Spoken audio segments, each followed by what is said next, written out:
আমাদের শিক্ষা ব্যবস্থার অন্যতম একটা দুর্বলতা হলো যে এই শিক্ষা ব্যবস্থায় শেখানো হয় একজন মানুষ কিভাবে সে ভালো রেজাল্ট করবে, ভালো বেতনের একটা চাকরি পাবে, আলটিমেটলি কিভাবে সে চাকরিতে নিজেকে দক্ষ এবং যোগ্য প্রমাণ করবে।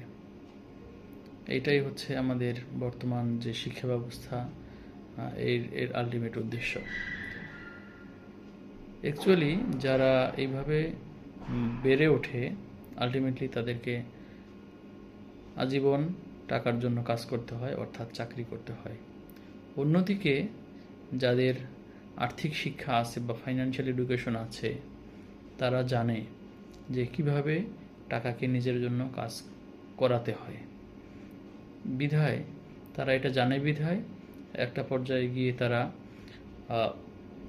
আর্থিকভাবে স্বাধীনতা অর্জন করতে পারে এবং শেষ পর্যন্ত তারা চাকরি থেকে নিজেদেরকে অবসরে নিতে পারে, চাকরি বাদ দিয়ে আর কি, চাকরিতে ইস্তফা দিয়ে। তো এটাই হচ্ছে আর্থিক শিক্ষায় শিক্ষিত হওয়ার একটা সৌন্দর্য, আমি যেটা মনে করি। এই জন্য আমি যেটা বলতে চাই যে আমাদের মধ্যে যাদের মনের মধ্যে সুপ্ত বাসনা আছে আর্থিকভাবে স্বাধীনতা লাভ করার, ফাইন্যান্সিয়াল ফ্রিডম অ্যাচিভ করার, আমাদের সবারই উচিত হবে সবার আগে আমাদের আর্থিক শিক্ষার ভিত্তিটাকে মজবুত করা।